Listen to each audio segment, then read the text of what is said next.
ठुमक ठुमक जब हिट जाए तू पहाड़ी बाटोमा, छम छमा पायल घुंघरू बजन कर खुटमा, लाल कर कंगन हाथ में चूड़ी छनहरा, लाल कर कंगन हाथ में चूड़ी छनहरा, चुनरी तेरी आए हाय चुनरी तेरी चमकनी गुलाबी। हाय, मैंने सोचा था डांस कर लेते हैं, थोड़ी गर्मी आएगी लेकिन अच्छा नहीं हुआ वैसे। तो हाय, मेरा नाम मुदित मेहरोत्रा। तो आपके लिए एक्ट करने के लिए पहली बार तो हम बहुत दूर से हैं, सीतापुर से। पहली बार मैंने सोलो ट्रैवल किया सीतापुर से, क्योंकि मेरे माँ बाप को मुझ पर भरोसा तो है नहीं। उन्होंने मेरे को बस से भेजा, ठीक है। पापा आना चाहते थे, फिर आए नहीं। मेरी माँ मुझसे कह रही है कि एक पापा के तुम्हारे दोस्त भी लखनऊ जा रहे हैं। मैंने कहा ठीक है, आप भेज दो मुझे उनके साथ। नहीं, तुम्हें उनके साथ नहीं जाना है। मैंने कहा क्यों? मैंने उन्हें तुम्हारी फोटो भेज दिया, तो मैं उन्हें पहचानूंगा कैसे? तुम मत पहचानना, वो देखे रहेंगे कि तुम कुछ शैतानी तो नहीं कर रहे हो। मैं कहा यार करूंगा तो वो क्या करेंगे? कह नहीं, वो तुमको देखेंगे। मैं बस पे चढ़ा, मैं सबको ऐसे सबकी निगाहों से देख रहा हूं। अब मैं कैसे पहचानूं यार? तो बट मेन टॉपिक पे आता है जिसपे हमको करना है, रिलेशनशिप। रिलेशनशिप का नाम आते ही मन में क्या सोचता है? एक प्यार में पागल लड़का और दीवानी लड़की, या फिर वैसे वर्षा भी हो सकता है। लेकिन ये हंसने की बात नहीं, क्योंकि रिलेशनशिप तो माँ बाप में भी हो सकती है, भाई बहन में हो सकती है, लेकिन उससे हमें फर्क नहीं पड़ता। हम लड़कियों की बातें करने आए यहाँ पे। अब रिलेशनशिप में लड़के के बारे में बात करें तो हम लड़कों को ना सबसे पहला प्यार क्या होता है? सेकंड ग्रेड में। सेकंड ग्रेड में लड़कियां मिलती हैं, जब लौंडों को होता है क्रश। मेरी भी थी। तो for integrity purposes we will say M Srivastava, क्यों बाद में बताऊंगा क्यों। तो M Srivastava was my crush. उसके साथ ड्रामा होता था, तो मैं राम, वो सीता बनती थी, काइंड ऑफ रोमांटिक। बट अगली बार जब हुआ ना इवेंट, मेरे को लक्ष्मण बना दिया। तो चलता है, अब क्या कर सकते हैं। ऐसा टाइम होता है कि यहाँ पे अगर लोगों को क्रश होता है वो बोल नहीं पाते सेकंड ग्रेड में, लेकिन अगर जो बोलता है उसको दूध पीने की उम्र में प्यार मिल जाता है। फिर आए हम लोग 10th ग्रेड में। 10th ग्रेड में क्या होता है? मैक्सिमम लोगों को अपनी बंदियां मिल जाती हैं, लेकिन उसके बाद में जब वो लोग वापस जाते हैं तो 12th तक ब्रेकअप भी हो जाते हैं, चला करता है। लेकिन हम पे ये दुख नहीं था, क्योंकि हमें भरोसा है खुद पे। क्लासेस जैसे बदलती गई, हर साल क्रश भी चेंज होता था। कोविड के टाइम में 2 महीने में एक बार क्लासेस ओपन होती थी, उसमें भी गेम्स पीरियड।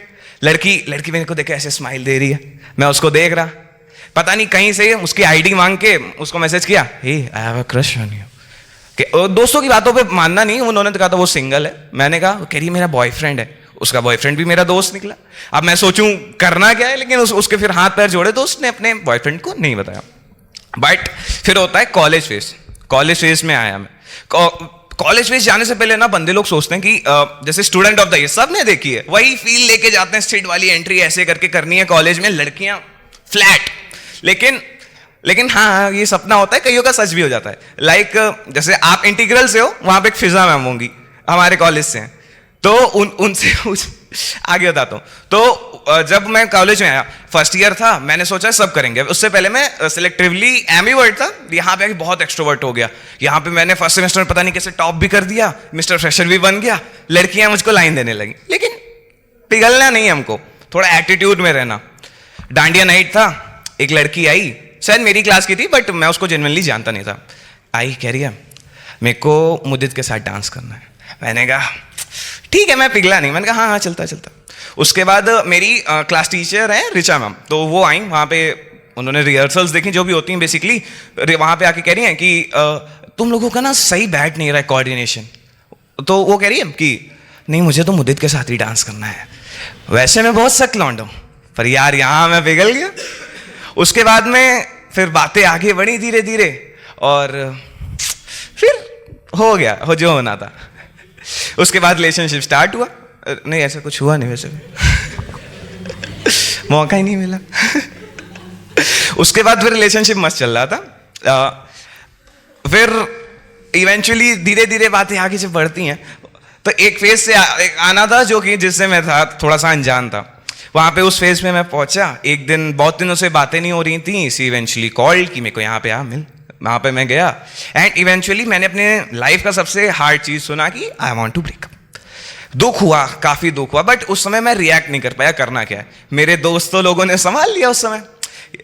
मेरे बेसिकली मेन ग्रुप अक्षत, उसकी मिठाई की दुकान है, किस्मत से उसकी मम्मी का नाम ममता है, तो जब उसका बर्थडे था तो हम लोगों ने वहाँ ममताज इंटरलूड बजा दिया था, तो घर वाले थोड़ा गुस्सा हुए थे, लेकिन चलता है वो।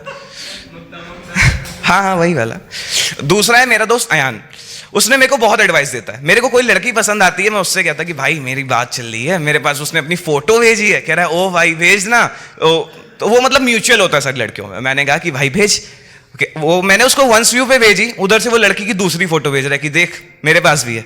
तो वो हमें ये नहीं समझ आता कि या तो दुनिया की सारी लड़कियां ही ऐसी हैं या मैं और मेरा भाई ही छिना रहे हैं। तो ये सब पता चलता है। एंड तीसरा जैद, वो वहां का रेसिस्ट लड़का, और वो क्या, हम लोग मॉल गए, मॉल टाइम पास करने के लिए, वहां पे पहुंचे, वो हम पे अपनी दीदी का टॉप, लड़कियों वाला टॉप रख के मेरे ऊपर चेक कर रहा है कि भाई देख सही आ रहा है। दीदी को फोटो भेज रहा है, दीदी कह रही है कि सही नहीं लग रहा, वो कह रहा है लड़के की बात नहीं कर रहा हूं, तो फिर टॉप ही सिलेक्ट होता है।